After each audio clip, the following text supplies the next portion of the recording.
नमस्कार, तरुणा पब्लिकेशंस में आप सभी का स्वागत है।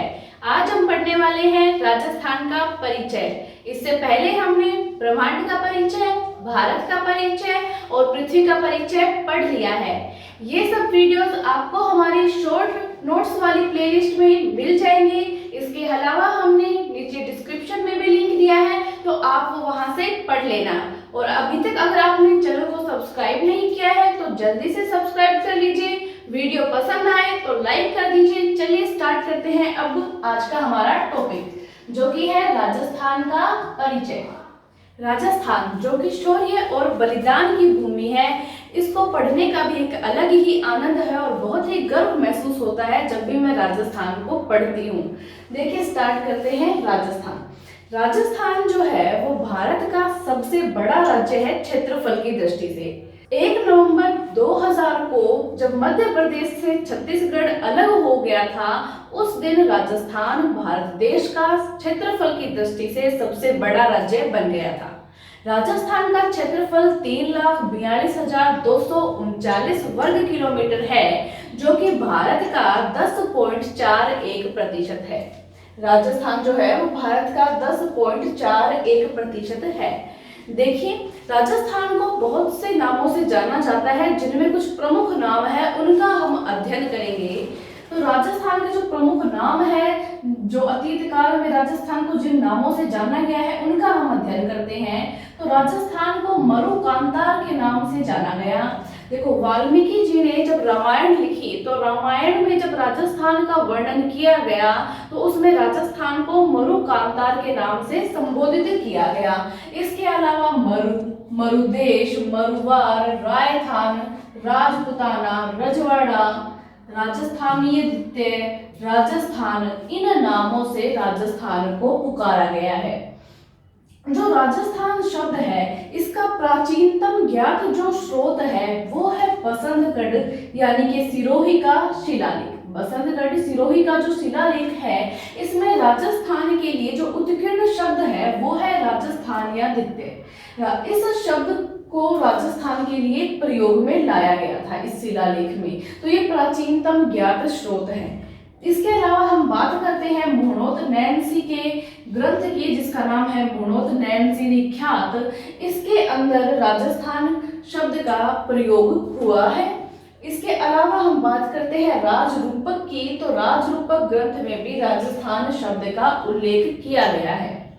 अब हम बात करें कि जो राजस्थान है, राजस्थान में जब 6ठी शताब्दी यानी कि जो मध्यकाल प्रारंभ हुआ, जो राजपूत काल प्रारंभ हुआ, उसके बाद से राजस्थान को राजपुताना के नाम से जाना जाने लगा, क्योंकि यहाँ पर वीर और पराक्रमी राजपूत राजाओं का शासन हुआ करता था। इसलिए इस क्षेत्र को राजपुताना के नाम से संबोधित किया गया या जाना गया।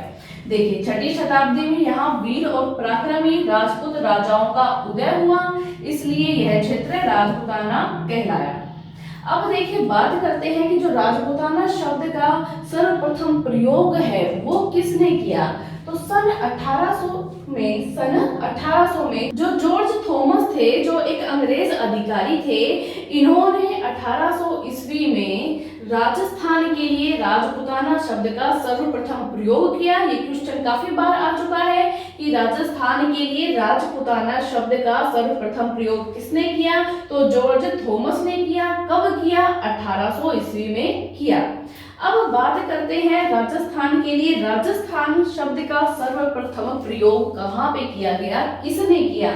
तो जो अंग्रेजी इतिहासकार थे या जो मध्य भारत और जो पश्चिमी भारत है वहां के ये अंग्रेज अधिकारी थे और ये पॉलिटिकल जो एजेंट होता है इसके रूप में नियुक्त थे। इन्होंने राजस्थान जो राज्य है उसके लिए राजस्थान शब्द का सर्वप्रथम प्रयोग किया। तो जो अंग्रेज इतिहासकार कर्नल जेम्स टोड हैं, उन्होंने 1829 ईस्वी में एक बुक का प्रकाशन किया। इस बुक का नाम था annals and antiquities of Rajasthan. इस बुक को एक और नाम से जानते हैं, central and western Rajput states of India. इस बुक के अंदर इन्होंने राजस्थान के लिए राजस्थान का सर्वप्रथम प्रयोग किया। इसके अलावा इन्होंने अपने इस बुक में राजस्थान के लिए रजवाड़ा और रायथान शब्दों का भी प्रयोग किया है। अब देखिए बात करते हैं 30 मार्च 1949 की। 30 मार्च 1949 को राजस्थान का अधिकांश एकीकरण पूर्ण हो गया था, इसलिए राजस्थान के गठन की तिथि के रूप में हम 30 मार्च को राजस्थान दिवस मनाते हैं। स्वतंत्रता प्राप्ति के समय राजस्थान के अंदर 19 देशी रियासतें थी, 3 ठिकाने थे और एक केंद्र शासित प्रदेश था। देखिए 19 देशी रियासतें, 3 ठिकाने जिनमें लावा, निमराना और कुशलगढ़ शामिल थे और इसके अलावा था एक केंद्र शासित प्रदेश जिसका नाम था अजमेर मेरवाड़ा। ये राजस्थान में स्वतंत्रता प्राप्ति के बाद में ये राज्य शामिल थे।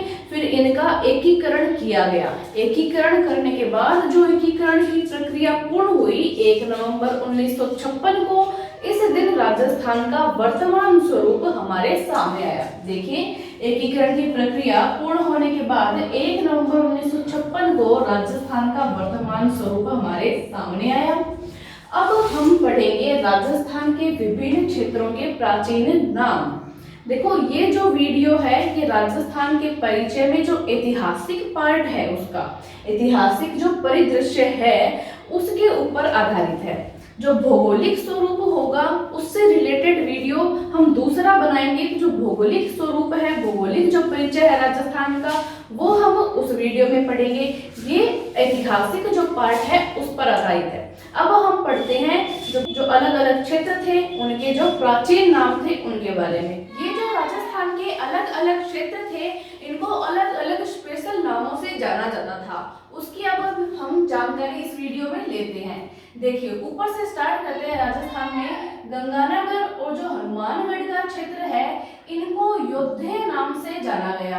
गंगानगर और हनुमानगढ़ का जो क्षेत्र है इसको योद्धे नाम से जाना गया। अब गंगानगर और हनुमानगढ़ में नदी लेते हैं हम घग्गर। तो जो घग्गर नदी है उसका जो अपवाह क्षेत्र है उसको नाली के नाम से जाना गया। घग्गर नदी के जो अपवाह क्षेत्र है और उसके आसपास के भूभाग हैं उनको नाली के नाम से जाना जाता था। अब हम नीचे आते हैं और बात करते हैं बीकानेर की। बीकानेर का आसपास का क्षेत्र जिसमें जोधपुर का भी कुछ उत्तरी भाग शामिल है उसको जांगल प्रदेश के नाम से जाना जाता था। जांगल प्रदेश जिसमें बीकानेर के आसपास का क्षेत्र और जोधपुर का कुछ उत्तरी क्षेत्र शामिल है जांगल प्रदेश में। अब नीचे आते हैं और बात करते हैं जैसलमेर की। तो जैसलमेर जो इसके आसपास का क्षेत्र है जैसलमेर का, इसको मांड प्रदेश, वल्लभ देश या दुंगल देश के नाम से जाना जाता था। अब और नीचे आते हैं और बात करते हैं बाड़मेर, जालोर और सिरोही की। तो बाड़मेर, जालोर और सिरोही का जो क्षेत्र है इन तीनों का जो सम्मिलित क्षेत्र है इसको गोडवाड़ प्रदेश के नाम से जाना जाता था। गोडवाड़ प्रदेश काफी बार क्वेश्चन आ चुका है। कौन कौन से जिले शामिल हैं इसमें? बाड़मेर, जालोर, सिरोही और इसके अंदर पाली का जो पश्चिमी भाग है, थोड़ा सा ही भाग लेकिन पाली का जो पश्चिमी भाग है वो भी गोडवाड़ प्रदेश में शामिल माना जाता है। इसके बाद हम बात करते हैं जोधपुर की। ये क्वेश्चन भी काफी बार आ चुका है क्योंकि यहाँ से बहुत बड़ी रियासत थी जहाँ पे राठौड़ राजवंश का शासन था। तो इस क्षेत्र को जो जोधपुर के आसपास का क्षेत्र है इसको मारवाड़ के नाम से जाना जाता था। इसमें पाली का भी कुछ भाग शामिल माना जाता है। ठीक है, मारवाड़ जिसमें जोधपुर के आसपास का क्षेत्र और पाली का भी कुछ भाग माना जाता है, मारवाड़ प्रदेश के नाम से जाना गया। इसके बाद नीचे आते हैं और बात करते हैं उदयपुर की। उदयपुर जिसको आप जो नक्शा है राजस्थान का उसमें अच्छे से याद कर सकते हैं क्योंकि उसमें ऐसे एक आकृति है गोले जैसी जो कि यहाँ पे झीलों को प्रदर्शित करती है। तो जो उदयपुर है, उदयपुर को गिरवा के नाम से जाना गया। किस नाम से जाना गया? गिरवा के नाम से। क्यों? क्योंकि यहाँ पर बहुत सी गिरवा की पहाड़ियां थी इसलिए उदयपुर का नाम पड़ा गिरवा। ठीक है, इसके बाद हम बात करते हैं यहाँ पर प्रतापगढ़, डूंगरपुर और बांसवाड़ा की। तो जो प्रतापगढ़, डूंगरपुर और जो बांसवाड़ा है इन तीनों जिलों के सम्मिलित क्षेत्र को वागड़ प्रदेश के नाम से जाना जाता है। वागड़ प्रदेश जिसमें 3 जिले सम्मिलित हैं। दोबारा देख लीजिए एक बार, बांसवाड़ा, डूंगरपुर और प्रतापगढ़। ठीक है, इसके अलावा देखो जो सिरोही का यहाँ पे पश्चिमी और दक्षिणी जो क्षेत्र है, पश्चिमी दक्षिणी क्षेत्र सिरोही का, इसको आर्बुद या चंद्रावती के नाम से जाना जाता है। आर्बुद और चंद्रावती, ये क्वेश्चन भी आया हुआ है। सिरोही का ये पश्चिमी और दक्षिणी क्षेत्र आर्बुद और चंद्रावती के नाम से जाना गया। इसमें सिरोही का मध्य क्षेत्र भी शामिल होता है। ठीक है, अब हम बात करते हैं प्रतापगढ़ की। ये क्वेश्चन भी आया हुआ है, कांठल प्रदेश किसे कहते हैं? तो प्रतापगढ़ कांठल प्रदेश या इसको देवलिया प्रदेश भी कहा जाता है, ये है प्रतापगढ़। इसके बाद में हम आते हैं, यहाँ पर वापस ऊपर से स्टार्ट होते हैं। तो जो देखो चूरू है, झुंझुनू है और सीकर है। हनुमानगढ़ के जस्ट नीचे चूरू, झुंझुनू और सीकर। चूरू, झुंझुनू, सीकर को सम्मिलित रूप से शेखावाटी के नाम से जाना जाता है। देखो यहाँ पर एक नदी है, कांतली नदी। कांतली नदी का जो अपवाह क्षेत्र है, उसके आसपास का जो भूभाग है, उसको तोरावाटी प्रदेश के नाम से जाना जाता है। तोरावाटी नाम इसलिए क्योंकि यहाँ पर बहुत पहले समय में तोमर राजा या तंवर राजाओं का शासन हुआ करता था, जहाँ पे कांतली नदी का प्रवाह था, तो उसको जो क्षेत्र है, इसको तोरावाटी क्षेत्र के नाम से जाना गया। और वैसे चूरू, झुंझुनू और सीकर जिले को सम्मिलित रूप से शेखावाटी प्रदेश के नाम से जानते हैं।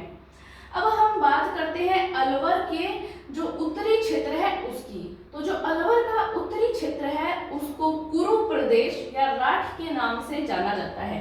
दोनों नाम याद रखने हैं, ये भी पूछे जाते हैं एग्जाम्स में कि कुरु जो प्रदेश है वो कौन से जिले से संबंधित नाम है? तो अलवर का उत्तरी क्षेत्र है कुरु प्रदेश और राठ। इसके अलावा बात करते हैं हम अलवर, भरतपुर, धौलपुर और करौली की। अलवर, भरतपुर, धौलपुर और करौली का जो सम्मिलित क्षेत्र है, उसको मत्स्य जनपद नाम से जाना जाता है। ये मत्स्य क्षेत्र या मत्स्य प्रदेश, जिसमें 4 जिले हैं, जिसमें अलवर का ये जो नीचे का भाग है, जो दक्षिणी पश्चिमी भाग है, वो भरतपुर का भाग और धौलपुर का भाग, और करौली का जो नीचे का भाग है दक्षिणी और जो पूर्वी भाग है, उसको मत्स्य प्रदेश के नाम से जाना जाता है। इसके अलावा बात करते हैं हम भरतपुर के उत्तरी पूर्वी भाग की।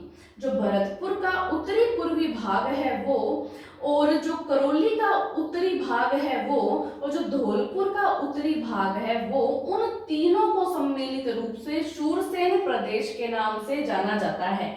देखिए शूरसेन में दोबारा देखो कौन कौन से जिले हैं, भरतपुर, धौलपुर और करौली। भरतपुर, करौली और धौलपुर, इन तीनों जिलों के सम्मिलित क्षेत्र को शूरसेन नाम से जानते हैं। ये क्वेश्चन भी एग्जाम्स में आ चुका है। इसके बाद हम बात करते हैं बीचों बीच नागौर की। नागौर को अहिछत्रपुर नाम से जाना गया है, ये आप सभी को पता है। तो अहिछत्रपुर, नागौर। अब बात कर लेते हैं हम जयपुर यानी कि राजस्थान की राजधानी की। तो जो जयपुर है उसके आसपास का जो क्षेत्र है, जिसमें दौसा भी शामिल है, इसको ढूढ़ाड़ प्रदेश कहा जाता था।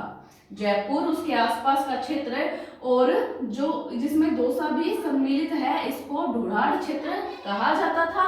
और यहाँ की जो बोली थी वो ढूढ़ाड़ी बोली थी।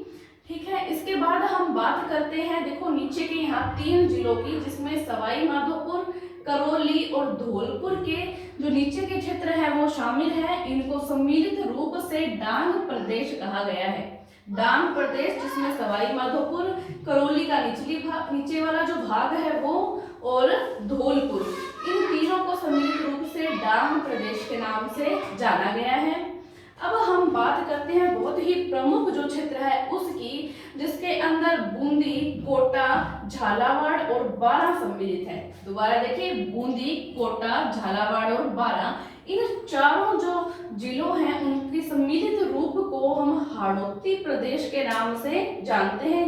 इनकी तो आराम से आप याद कर सकते हो कि अलग ही देखो ये 4 जिले आपको यहाँ दर्शाए गए हैं इस नक्शे में, तो इनको हाड़ौती प्रदेश के नाम से जाना जाता है। इसके बाद हम बात करते हैं, देखिए प्रतापगढ़ का जो पूर्वी और जो दक्षिणी नीचे का जो भाग है वो, और जो झालावाड़ का नीचे का दक्षिणी भाग है वो, इन दोनों को सम्मिलित रूप से मालव देश के नाम से जाना गया। मालव देश प्रतापगढ़ और झालावाड़ का जो निचला हिस्सा है उनका सम्मिलित रूप मालव देश के नाम से जाना गया। इसके बाद हम बात करते हैं चित्तौड़गढ़, राजसमंद और उदयपुर की। चित्तौड़गढ़, राजसमंद और उदयपुर, इन तीनों का जो सम्मिलित भाग है, उन सम्मिलित भाग को मेवाड़, जो कि बहुत ही बड़ी रियासत थी जहाँ पे गोहिल वंश का शासन था, उसको मेवाड़ नाम से जाना गया, या इसको शिवी, मेदपाट, प्रागवाट नाम से भी जाना जाता था। मेदपाट इसलिए क्योंकि यहाँ पर मेव या मेर जाति का शासन हुआ करता था। तो ये बहुत ही इंपॉर्टेंट है कि मेवाड़, शिवी, मेदपाट या प्रागवाट में कौन से 3 राज्य सम्मिलित हैं। तो राजसमंद, चित्तौड़गढ़ और उदयपुर राज्य इसके अंदर सम्मिलित हैं। देखिए, इसके बाद हम बात करते हैं राजस्थान के हृदय की। राजस्थान का हृदय यानी कि अजमेर। अजमेर को जाना जाता था अजमेर मेरवाड़ा नाम से। इसमें अजमेर के आसपास का सारा क्षेत्र शामिल था। देखते हैं कौन कौन से भाग हमारे बच गए हैं। तो देखिए, अलवर का जो मध्य भाग है वो हमारा बच गया है, जिसको हम मेवात के नाम से जानते हैं, मेवात, अलवर। ठीक है, इसके अलावा यहाँ पे ऊपर माल बचा है। तो जो भीलवाड़ा और जो चित्तौड़गढ़ जिला है, इनके मध्य जो पठार है वो पठार ऊपर माल का पठार कहलाता है। मोस्ट इंपोर्टेंट क्वेश्चन कि जो ऊपर माल का पठार है कौन से जिलों के मध्य है, तो चित्तौड़गढ़ और भीलवाड़ा। इस प्रकार आज हमने राजस्थान का परिचय पढ़ लिया है। इसी प्रकार के और वीडियोस देखने के लिए जुड़े रहें तरुणा पब्लिकेशंस के साथ। धन्यवाद।